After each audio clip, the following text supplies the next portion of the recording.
મિત્રો આ છે ગુજરાતમાં ભરાતો વિશાળ મેળો જે ખેડા જિલ્લાના મૌધા તાલુકાના મીનાવાડા ગામની અંદર ભરાય છે। મિત્રો દશામાના વ્રતની શરૂઆત થતાં જ અહીંયા હજારો ભક્તો દશામાના અને શારદામાના દર્શને ઉમટી પડે છે। મીનાવાડા ગામની અંદર દશામાનું ભવ્ય મંદિર આવેલું છે, જેથી દશામાના વ્રતમાં અહીંયા હજારો ભક્તો દર્શને આવતા હોય છે। અહીંયા દશામાના વ્રતમાં 10 દિવસ તમને ભારે સંખ્યામાં ભક્તોની ભીડ જોવા મળે છે, પણ આઠમના દિવસે અહીંયા હજારોની સંખ્યામાં ભક્તોનું ઘોડાપુર ઉમટ્યું છે। તો આ બધું આપણે લાઈવ જોઈશું, કેટલો વિશાળ મેળો છે તે બધું જ તમને આજના વિડીયોની અંદર બતાડીશું। એ સાથે જ અહીંયાની સંપૂર્ણ માહિતી તમારી સાથે શેર કરીશું। તો આજનો આપણો આ વિડીયો પૂરો જોજો અને વિડીયો ગમે તો બીજા લોકો સાથે શેર કરવાનું ભૂલતા નહીં। તો મિત્રો મીનાવાડાની અંદર અત્યારે જોરદાર મેળો લાગી ગયો છે, જુઓ છો તમે। આજે છે દશામાના વ્રતનો 8મો દિવસ એટલે કે આઠમ, અને અત્યારે આપણે ફરી એકવાર મીનાવાડાની અંદર પહોંચી ગયા છે અને હજારો ભક્તો અહીંયા દશામાના દર્શને ઉમટી પડ્યા છે। જુઓ છો તમે, હજારો ભક્તોની ભીડ જોવા મળે છે। અહીંયા પાર્કિંગમાં ગાડીઓ મૂકવાની પણ જગ્યા નથી। અહીંયા જે દશામાનું મેન મંદિર છે ત્યાંથી 2 કિલોમીટર દૂરથી તમારે ચાલીને આવવું પડે છે।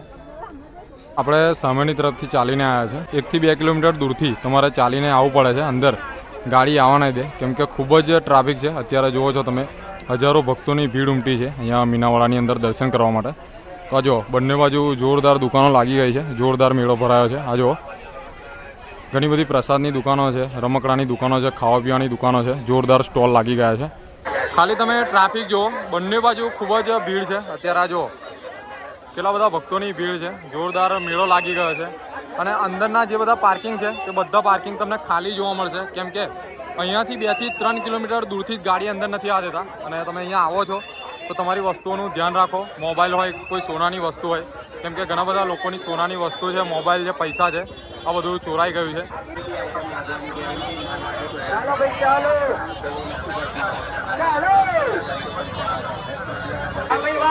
તો અત્યારે આપણે દશામાના મંદિર તરફ જઈ રહ્યા છે, જોરદાર બજાર લાગી ગઈ છે। જો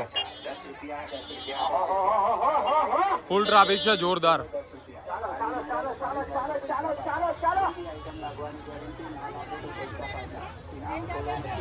મિત્રો અત્યારે તમે જુઓ છો જે મંદિરનો મેન પ્રવેશ દ્વાર છે, આપણે અત્યારે ત્યાં ઊભા છે। આ જુઓ, અત્યારે અહીંયા તમે ખાલી ટ્રાફિક જુઓ, હજારો ભક્તોની ભીડ છે। અહીંયાથી મંદિર 500 મીટરથી 1 કિલોમીટરની દૂરી પર છે, ત્યાંથી જ અહીંયા જબરજસ્ત ભીડ છે। આ જુઓ કેટલું બધું ટ્રાફિક તમને જોવા મળે છે। આ છે આઠમનું પબ્લિક। બાકી તમે જો 10મા દિવસે આવો છો તો અહીંયા ઊભું રહેવાની પણ જગ્યા નથી મળતી। આ જુઓ કેટલું બધું ટ્રાફિક છે, ફૂલ ટ્રાફિક મીનાવાડામાં।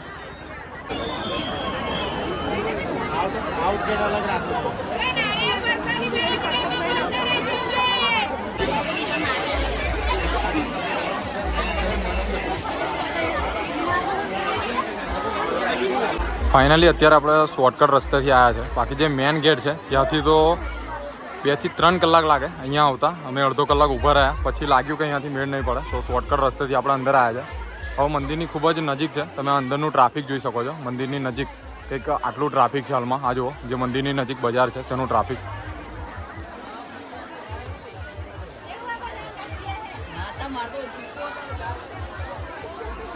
મંદિર સુધી જવા માટે અહીંયા 2 રસ્તા છે, પણ જે મેન રસ્તો છે પેલો ભોજનાલયવાળો, એ બાજુ તો એટલું બધું ટ્રાફિક છે કે 2 કલાક લાઇનની અંદર ઊભા રહ્યા, પછી આપણે જે બીજો રસ્તો છે તે બાજુ નીકળી ગયા છે। આ એક બીજો રસ્તો સામેની તરફ છે, જુઓ છો મંદિરની એક્ઝેક્ટ સામે। તો અહીંયા થોડું ટ્રાફિક ઓછું છે, તો આપણે અહીંયાથી અંદર જવાનો ટ્રાય કરીશું અને જોઈએ મંદિરની અંદર જો વિડીયો શૂટ કરવા મળે તો તમને દર્શન કરાવીશું। બાકી ટ્રાફિક તો અત્યારે અહીંયા ખૂબ જ છે, એટલે આપણે ટ્રાય કરીશું વિડીયો શૂટ કરવાનો। બાકી તમે ભીડ તો જોઈ શકો છો દશામાના વ્રતની, કંઈક આટલું પબ્લિક અત્યારે જોવા મળે છે મીનાવાડાની અંદર। અને આખું મંદિર છે, કંઈક આ રીતનો વ્યૂ છે દશામાના મંદિરનો। મિત્રો હવે આપણે જે સામે રસ્તો છે ત્યાંથી આપણે મંદિરની અંદર જઈશું દર્શન કરવા માટે। તો અહીંયા થોડું ટ્રાફિક ઓછું છે, બાકી જે મેન રસ્તો છે ત્યાં થોડું ટ્રાફિક વધારે છે।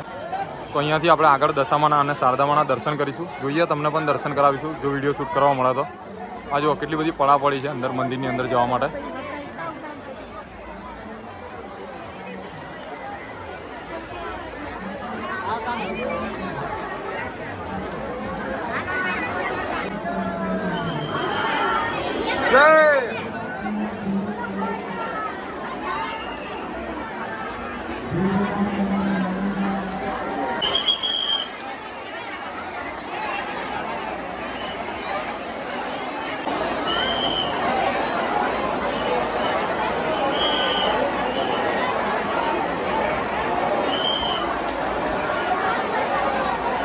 મિત્રો, આ મેળા દરમિયાન મંદિરની અંદર વિડીયો શૂટ કરવા નથી દેતા, તો આપણે અહીંયા 5 થી 10 દિવસ પહેલાં વિડીયો શૂટ કર્યો હતો. તે વિડીયોની અંદર તમે આ દર્શન કરી શકો છો. કંઈક આ રીતનું મંદિર તમને મીનાવાડાની અંદર જોવા મળે છે દશામાનું. ફાઇનલી આપણે દર્શન કરી લીધા છે અને જે મંદિર છે ત્યાં આપણે ઊભા છે. તો કંઈક આ રીતનું મંદિર તમને મીનાવાડાની અંદર જોવા મળે છે દશામાનું. આ જો ઉપરથી કંઈક આ રીતનું મંદિર છે. અત્યારે મંદિરની આજુબાજુમાં અહીંયા જુઓ છો ઘણા બધા લોકો ફોટોશૂટ કરી રહ્યા છે. આ જો અહીંયા ઘણા બધા ભક્તો છે જે અહીંયા દશામાના દર્શને આવ્યા છે, તે બધા અહીંયા ફોટોશૂટ કરી રહ્યા છે. અહીંયા સામેથી એન્ટ્રી છે, જુઓ છો ફૂલ સ્પીડમાં ભક્તો અહીંયા દર્શન કરવા માટે આવી રહ્યા છે. જો તો અહીંયાથી હજારો ભક્તો દર્શન કરવા માટે આવી ગયા છે. મંદિરની અંદર તમે ટ્રાફિક જુઓ, કેટલું બધું ટ્રાફિક છે. તો તમે અહીંયા આવો તો તમારા નાના બાળકોનું ધ્યાન રાખો અને બાળકોને ના લઈને આવો તો સારું. આટલી બધી ભીડની અંદર જુઓ છો ચાલવાની કે પગ મૂકવાની જગ્યા નથી. સામેની તરફ ફૂલ ટ્રાફિક છે મંદિરની અંદર જવા માટે. જોયો સામેથી મંદિરની અંદર જવાય છે, પણ અત્યારે ખૂબ જ ટ્રાફિક છે અહીંયા. અત્યારે આપણે જે દશામાનું મંદિર છે ત્યાં ઊભા છે અને અહીંયાથી તમે નીચેનો વ્યૂ જુઓ, ખાલી કેટલી બધી ભીડ છે. તો મિત્રો, જોરદાર મેળો લાગી ગયો છે. આજથી આપણે 4 થી 5 દિવસ પહેલાં આવ્યા હતા, તો આ જગ્યા તમને આખી ખાલી જોવા મળતી હતી. પણ અત્યારે જુઓ કેટલા બધા ભક્તોની ભીડ છે. હજારો ભક્તો દશામાના દર્શને ઉમટી પડ્યા છે. અને દશામાના વ્રતના છેલ્લા દિવસે આવો છો તો તમને આનાથી પણ વધારે ટ્રાફિક જોવા મળે છે. મીનાવાડાની અંદર આવો તો તમારા નાના બાળકોનું ખાસ ધ્યાન રાખો અને વધારે નાના બાળકોને લઈને આવું નહીં, કેમ કે અહીંયા એટલું બધું ટ્રાફિક છે. નાના બાળકોને શ્વાસ લેવામાં પણ તકલીફ પડે એટલું બધું ટ્રાફિક છે અહીંયા. તો નાના બાળકોનું ખાસ ધ્યાન રાખવું. એ સાથે તમારી કિંમતી વસ્તુઓનું ખાસ ધ્યાન રાખવું, કેમ કે અહીંયા ચોરી વધારે થાય છે. તો ચોરોથી તમારે સાવધાન રહેવું, કેમ કે ઘણા બધા લોકોના જે મોબાઈલ છે, સોના ચાંદીના દાગીના છે, તે બધું ચોરાઈ જાય છે અને ચોરાઈ ગયું પણ છે. તો ગમે ત્યારે તમે અહીંયા આવો મીનાવાડાની અંદર, આ મેળાની અંદર, તો ખાસ ધ્યાન રાખો આ વાતોનું. તો ચાલો, હવે આપણા દર્શન થઈ ગયા છે. હવે આપણે અહીંયાથી નીચેની તરફ જઈએ.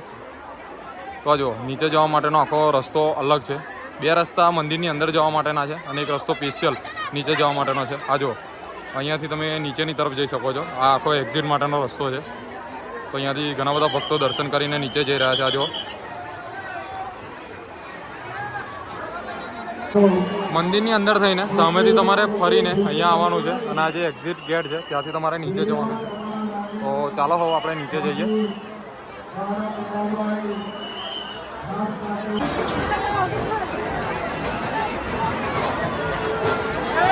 સામે જે ગેટ છે ત્યાંથી આપણે નીચેની તરફ આવ્યા છે. અહીંયાથી તમે નીચેની તરફ ઉતરી શકો છો અને તે ગેટથી થોડા આગળ આવો છો એટલે ત્યાં પાસે જ તમે અહીંયા તમારું શ્રીફળ વધેરી શકો છો. આ જો અહીંયા ઘણા બધા ભક્તો અહીંયા પોતાનું શ્રીફળ વધેરી રહ્યા છે. તો અહીંયા તમે તમારું શ્રીફળ વધેરી શકો છો. તો જે સામે ગેટ છે તેની પાસે જ છે શ્રીફળ વધેરવા માટેનું સ્ટેન્ડ. અને અહીંયાથી થોડા આગળ તમે ભેંસને ચારો ખવડાવવા માટે જઈ શકો છો. હું તમને તે પણ બતાડું.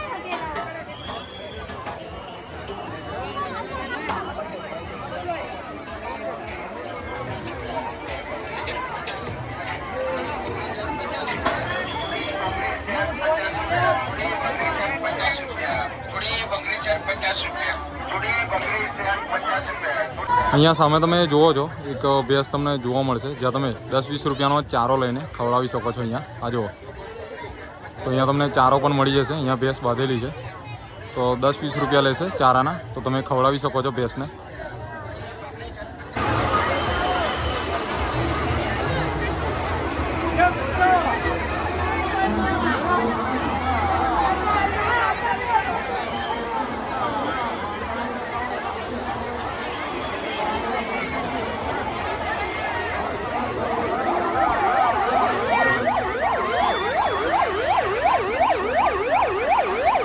હવે આપણે મંદિરની બહાર જઈ રહ્યા છે. જે મેન ગેટ છે તે તરફ અહીંયાથી બહાર નીકળી રહ્યા છે. તો આ બહાર જવા માટેનું કંઈક આટલું ટ્રાફિક છે, જુઓ છો. આ જુઓ, આ એક્ઝિટ માટેનો રસ્તો છે.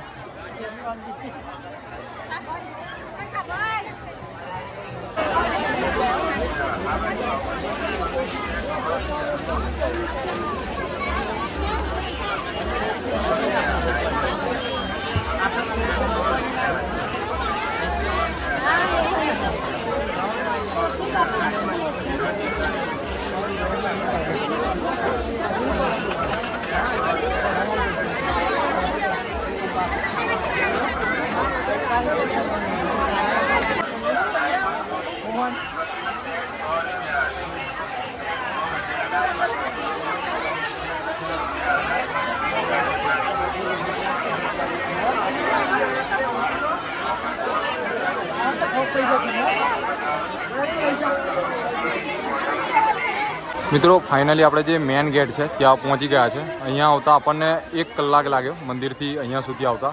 એટલું ટ્રાફિક છે અહીંયા. અત્યારે પબ્લિક થોડું ઓછું જોવા મળે છે, બાકી આરતીના સમયે અહીંયા ખૂબ જ ટ્રાફિક હતું. મિત્રો આ જ હતો આપણો આજનો વિડીયો. આઈ હોપ કે વિડીયો તમને ખૂબ જ ગમ્યો હશે. વિડીયો ગમે તો વિડીયોને લાઇક કરો, શેર કરો અને આગળ આવા વિડીયો જોવા માટે અત્યારે જ આપણી યુટ્યુબ ચેનલ મયુર બ્લોગને સબસ્ક્રાઈબ કરો.